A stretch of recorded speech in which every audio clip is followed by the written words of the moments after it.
this is Lon Lily here with a little bit of a different video. So, I've been going kind of insane recently, and it's for a very particular reason. Tomoe decided to, jokingly say to me, just as a throwaway comment, "Hey, Lon, why don't you like lab DHC Starter with Orie?" So I was like, okay, I thought it'd be a cute idea. As I just had a couple ideas, easy set play stuff, but things things definitely kind of devolved. I've been at this at the time of recording for like 4 or 5 days, just trying to figure out any old interaction that could cause a DHC starter.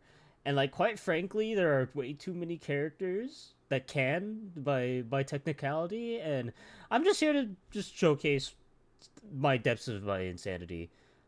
This video isn't going to be particularly structured, but it's going to be slightly commentated just so you can or just so I can explain some of my thoughts on the matter. I have a lot of them, and a lot of them are kind of crazy, but hey, thinking about maybe doing this as maybe a standard just like combo video, but I'd figure with the weird subject matter, maybe some explaining would help, or just like some people might be interested. If that doesn't sound super interesting to you, let me know. Maybe I can just upload the combos by themselves or something like that. We'll see. This is very experimental. I don't think I've done a video like this, and this is not a long cast either. So yeah, like I said, gonna be very chill and very, well, I can't say chill, huh? It's gonna be very interesting. So yeah, we're gonna just start off like I think going to the combos that are less crazy than normal. Some of the stuff that I thought of a little early on, and some of the stuff that doesn't seem particularly out there when it comes to some of the insanity that I had to go through. But that sounds interesting. Just yeah, let me know if you want something more like this. But yeah, we'll get on to the combos. First idea I basically had, just throw George, just wait for him to trigger, do the DHC at the right time. Bada bing, bada boom. Very, very easy stuff.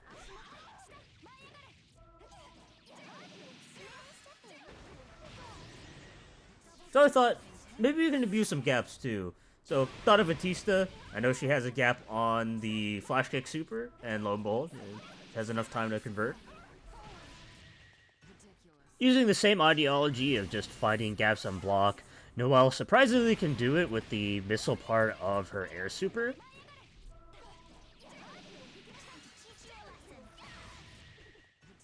Gordeau does have a gap on his 2-1-4 super, which I have actually seen Gordeau players abuse like in real matches before, so this is probably one of the more practical ones to use. I don't know about specifically with Orie, but it's here.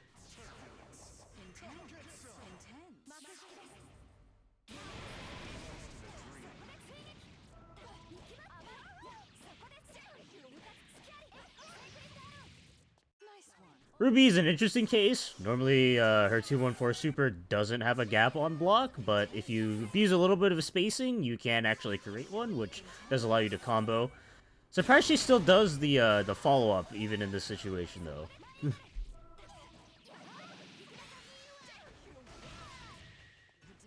Akihiko requires some hoops, such as needing Cyclone 5, enhanced super, and some bot manipulation, but hey, he can also do it too.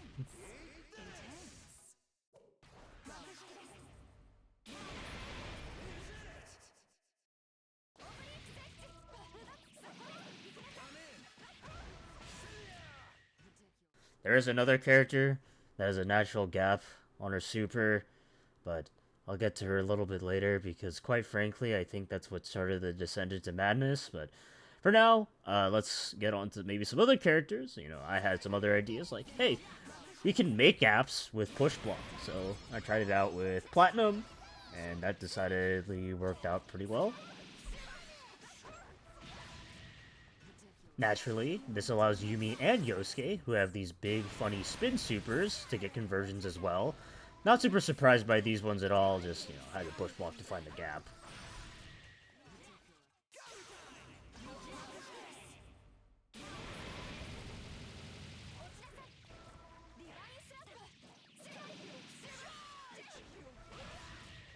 Then I kind of just went back to going to, like, kind of the set play character, so 9 was, like, on the deck, obviously. She has a whole range of spells that allow for some pretty neat conversions, all things considered. Very surprised about the fairy having 2 entirely different timings to actually convert. I thought that was pretty cool.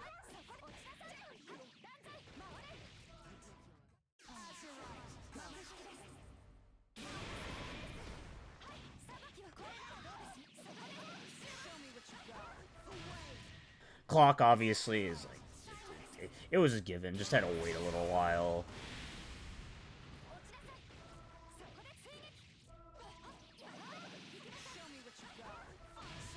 I was a little surprised that Morganite, her little seed special, wasn't able to convert. It's a little too fast, and even though 9 Super is pretty low commitment, it just didn't work out. Of course, I had to test out Teddy. Has a whole slew of items that allow for dumb conversions like this. If you've ever seen Teddy players play, they do some pretty ridiculous things and just try to channel some energy here.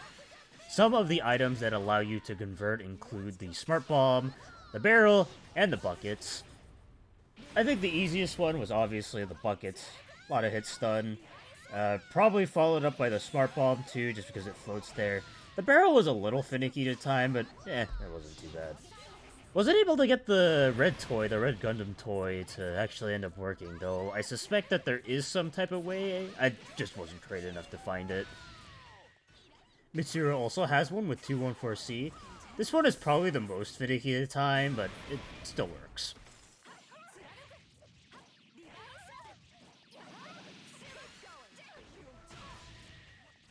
Seth can also set this up. Just have to make sure to push block them so the orbs can actually connect after the DHC. And, well, for the DHC to actually connect too. EX Orb also works.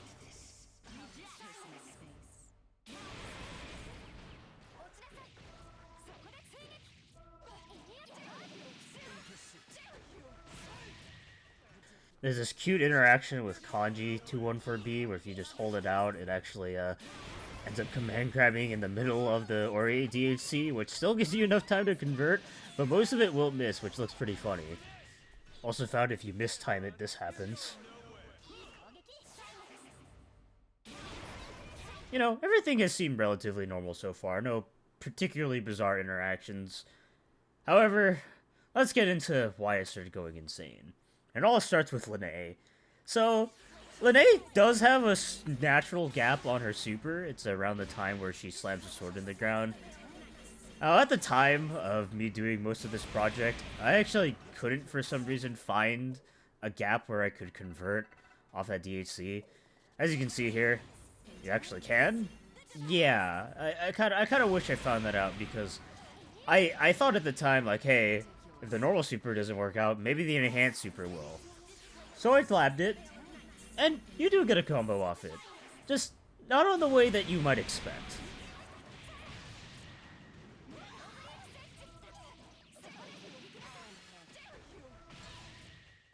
Now normally, regardless of how high the opponent is while you do the enhanced Orie DHC, they will be brought closer to the ground to make sure that the super does in fact connect. However, in this situation, I guess Lene's super propped them up high enough and the autocorrect from the Orie DHC didn't kick in time to where you could get this specific interaction and allow yourself to convert, because normally you're not supposed to be able to.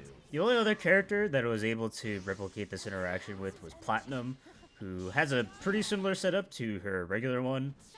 But yeah, I've never seen anything like this before, and I don't think any other Orie player has seen anything like this before.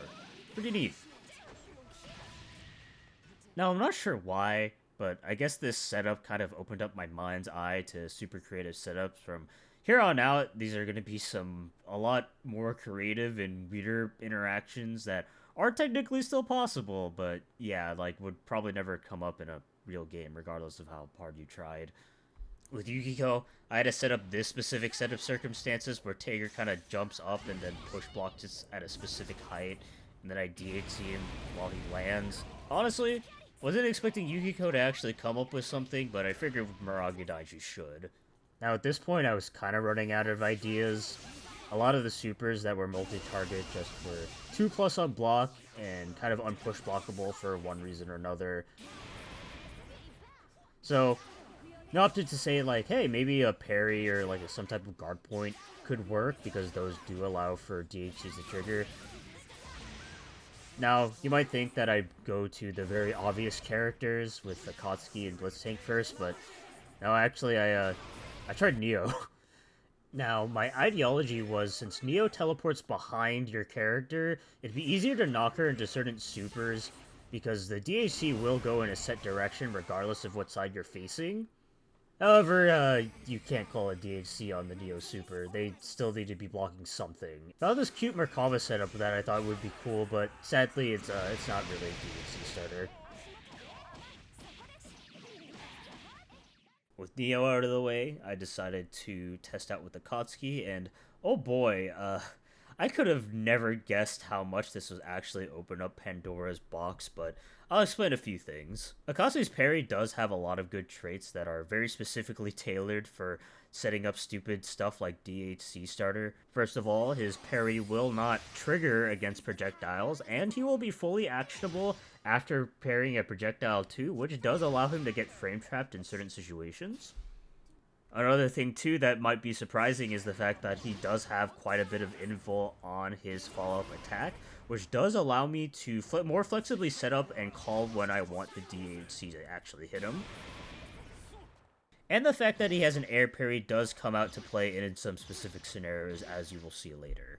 The first setup I'd like to show is with Yuzuriya here. If you just parry the first hit of the super, there's enough of a gap where the DHC will hit, and the second and third hit will still connect. She won't do the follow-up though, which I don't think I've ever seen before outside of this project. Labrys also has a similar idea. Just parry the first hit, which is kind of her persona, and then you just gotta punch with Akatsuki, and then you should be able to frame trap him with the DHC. Batista and Narukami can have their air supers parried. Just make sure Akatsuki super jump forwards while he does the parry so he can land outside of the laser's range.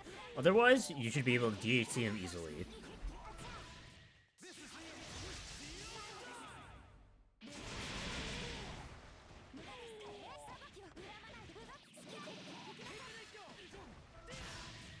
With Carnage Scissors, Ragna is able to trigger the first hit of Akatsuki's parry, Orie can come in and hit the DHC starter, and then the second hit should be able to convert.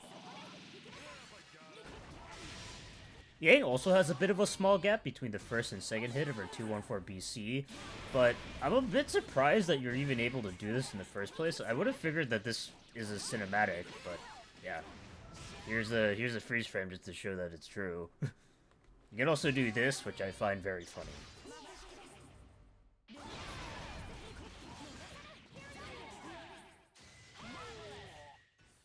Now, let's get on into the deep, dark insanity that have been brewing up in my head. So, one of the cursed thoughts that I had was, I wonder if there's any supers in this game that have, like, a very small gap. After all, DHCs are 2 frames, so in theory, anything with a 2-frame gap should be able to cause a DHC starter to happen, and this is probably the biggest rabbit hole that I've gone down in my entire BBTAG career.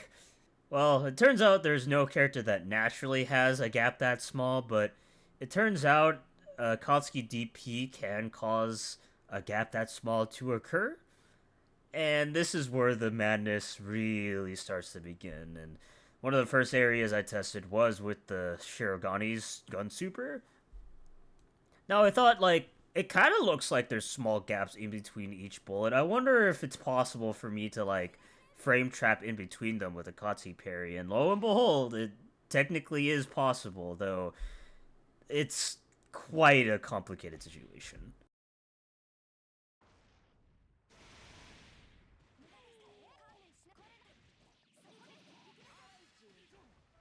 In the previous clip, it was pretty obvious that the DHC did hit first, but there's some clips like this where they seem to hit on the same frames, which really makes things a bit ambiguous.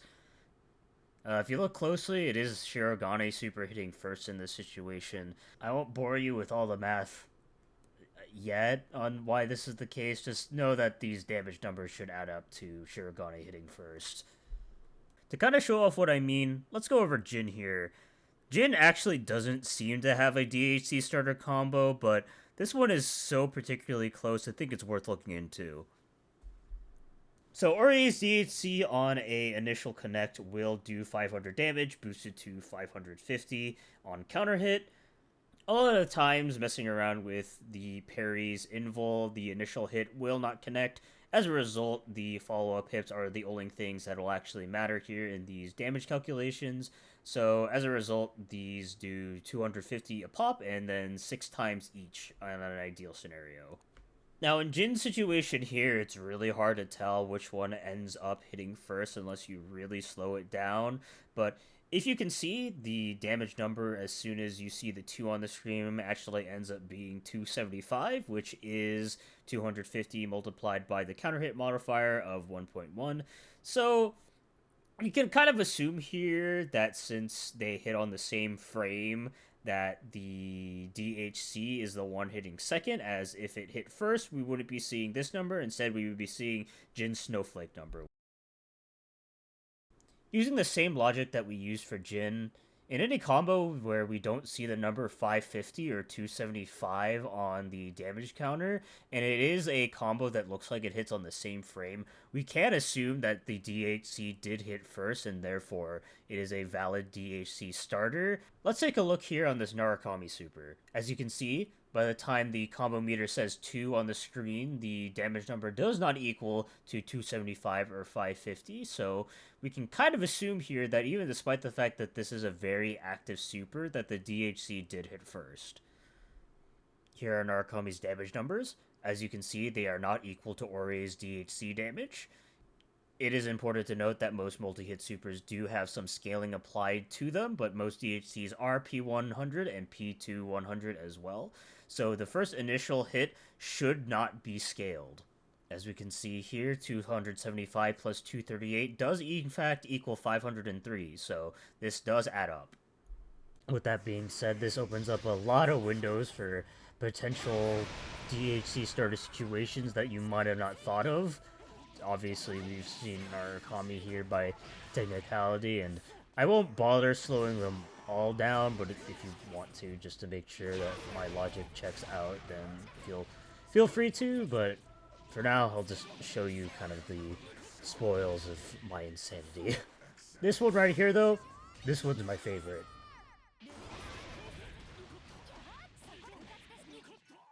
Just a disclaimer, these next ones are a bit hard to tell and are a little skirting the line of what the definition of a DH starter could be, so just as a forewarning, the Batista and Tager ones, both Batista and Tager actually have damage numbers that are equal to Orie's, so while in theory you can get a DH starter on them, I'm not really able to tell.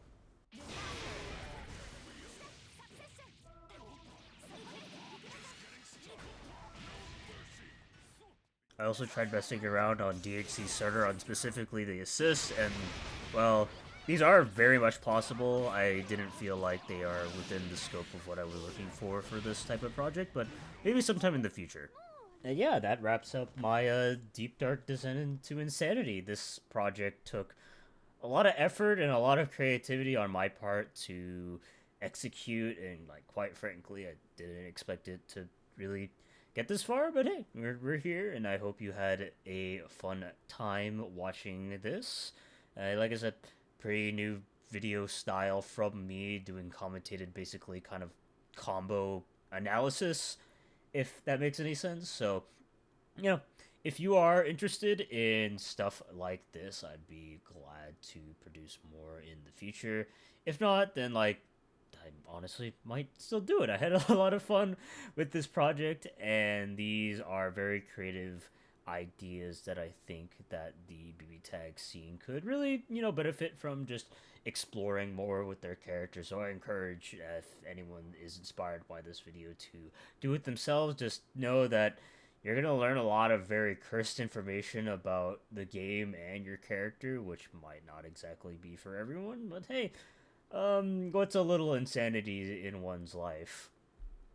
I do want to give a big, genuine shout out to Tomoe, who implanted this idea into my head. Whether or not it was a joke or not, it evolved into something more than that.